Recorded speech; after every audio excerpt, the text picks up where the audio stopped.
Jadi bersihkan hati.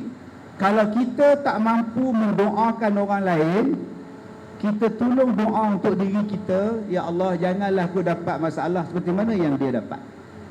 Ya Allah, peliharalah aku supaya aku tak dapat penyakit macam mana dia dapat. Sebab kalau kita dapat macam dia dapat, belum tentu kita boleh sabar macam mana dia sabar. Mati. Yang pertama sekali kita kena bersihkan. Bila sebut korban, bila sebut zakat, salah satunya ialah membersihkan dosa-dosa kita, menghapuskan dosa-dosa kita. Bila kita berzakat, kita membersihkan harta kita. Termasuklah bila sebut zakat, bersihkanlah hati kita. Sebab bila saya sebagai pendakwah ni, penceramah ni, macam-macam benda tuan-tuan saya jumpa dalam hidup saya. Okey. Ada masanya saya jumpa hantu, Ustaz. Banyak tuan-tuan. Salah satu saya jumpa hantu ni, Ustaz tengok tangan saya ni. Nampak tangan tu. Ini bukannya make up kat, ni bukan make up. Ni realnya. Ni real ni tuan, ni make up. Ni bukan make up ni real. Okey. Real and bombastic ni tuan ni. Ini berlaku pada hari Rabu yang lepas. Dia datang mencakar je. Bukannya rimau, bukannya kucing, tah menatang apa kita pun tak tahu. Tiba-tiba darah je, dan bila dah kering darah dia, dia jadi macam tu lah. Dan beginilah di tubuh saya, badan saya. Dan doktor pun kata saya tak ada skabis, tak ada bakteria, tak ada parasit. Jadi dia pun tak dapat apa benda sebenarnya yang berlaku. Jadi sebab ada orang kata Ustaz Kazim tu proper je. Ustaz Kazim tu tak pernah pergi jumpa doktor. Kepala otak dia tak nak pergi. Saya pergi pada 15 doktor pakar. Last kali saya pergi hospital sebuah universiti. Kes saya ialah satu doktor pakar kanser daripada sebuah universiti di utara tanah air. Dan kes saya ni tuan-tuan dirujuk oleh kementerian.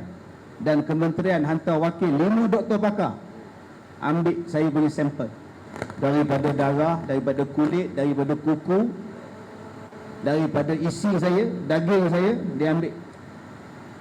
Ni kes saya, ni bukan kes kecil-kecil tuan. Kes besar ni. Dia orang pun tak tahu, dan dia orang rasa tercabar. Kenapa tak tahu? Ini benda pelik. Jadi kalau ada yang buat TikTok content, ada yang cuba react, Ustaz Kazim bohong je, jangan percayalah. Datanglah, ikut saya, nak tengok apa benda sebenar dia. Jadi bersihkan hati. Kalau kita tak mampu mendoakan orang lain, kita tolong doa untuk diri kita. Ya Allah, janganlah aku dapat masalah seperti mana yang dia dapat. Ya Allah, peliharalah aku supaya aku tak dapat penyakit macam mana dia dapat. Sebab kalau kita dapat macam dia dapat, belum tentu kita boleh sabar macam mana dia sabar. Sebab ada orang dia tak boleh doa, dia kutuk lagi tu. Ini nombor satu. Yang kedua, zakat. Bersihkan hati kita pada zakat.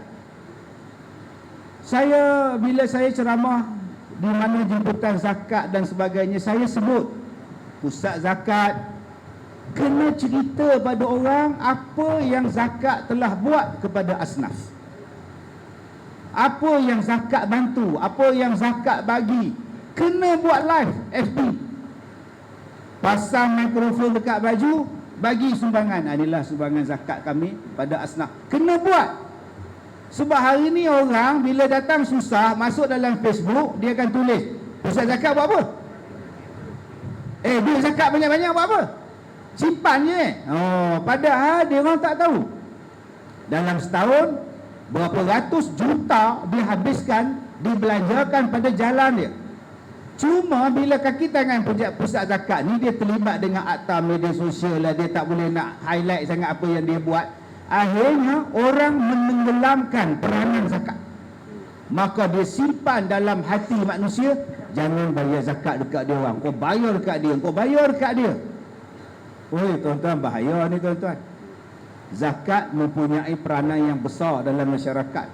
Ada yang dapat bantuan bulanan. Macam saya nak bantu fakir miskin, saya bantu sekali je bila saya buat live. Bye-bye. Begitulah saya tadi bersama orang susah. kita dah bagikan sumbangan untuk dia, kita jumpa lagi. Lepas tu saya tak tengok dah dia. Berbeza dengan zakat, setiap bulan kena tengok, setiap bulan kena bimbing dia, bagi rumah dekat dia, bagi untuk dia berniaga, bagi dia untuk menjahit, biaya dia untuk bersekolah, universiti dan sebagainya. Ratus juta. Tapi kerana kadang-kadang pegawai-pegawai di pejabat zakat dia tak nak highlight dalam media sosial, akhirnya masyarakat tidak tahu. Selepas ni pegawai daripada pejabat zakat kena buat live Facebook, live TikTok. Macam hari ni lah, live. Dapat hadiah Siti Khadijah punya telekong, tak bungkus. Bagi direct je dengan plastik Siti Khadijah. Selesai masalah. Kalau tidak orang tanya, buka lah apa, buka lah apa. Orang belakang ni pun panjang buka lah apa, buka apa. Sekarang tak payah buka. Nah, Siti Khadijah.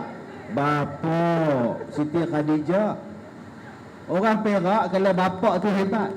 Bapak Siti Khadijah. Kalau mak tak hebat lagi. Mak jarang tu kan. Dia mesti bapak bunyi dia tak. Sekarang bagi hadiah jam, smartwatch. Tunjuk tu kan. Tak payah nak buat kotak bunga-bunga, balok, buang masa je. Buang masa je balok lah, ambil plastik gam lah apalah. Tak cantik kan bunga dia. Tak payah buang masa makcik, kau bagi je sekotak nah. Vivo tadi tak payah balok dah. Bagi seketul Vivo, kalau ni abang gacah balik. Supaya masyarakat nampak. Kadang-kadang bersedekah ini perlu ditunjukkan. Kalau dulu kita sebut kena sorok tangan kiri bila memberi. Tapi dengan lupa bersedekah ada 4 cara. Pertama, sirra. Kedua, wa'alaniyah, secara terang-terang. Pertama, beri secara sembunyi. Kedua, beri secara terang-terangan. Ketiga, beri ketika senang. Dan yang keempat, beri ketika susah. Ada 4 jenis bersedekah dalam agama kita. Pertama, bagi sembunyi-sembunyi. Bisik-bisik bagi pelan-pelan. Pelan-pelan. Ambil lah. Hai. Orang nampak ni ambil cepat. Ambil cepat. Misalnya. Itu sama dia sedekah sunyi-sunyi. Sebab apa? RM1. Apa faham? Tak faham sudah. Tapi kalau terang-terangan, besar plywood. Gegur bawanya. Besar plywood, mock check dia tu. Begini bawanya. Itu pasal apa? Pasal RM10,000. Ini bukan di sini, di Afrika ni tempat. Jadi sama ada kau bagi mock check ataupun kau bagi cash, semuanya boleh. Sebab dalam Quran sebut sirra wa alaniyah. Dan kau bagilah dalam keadaan susah ataupun senang.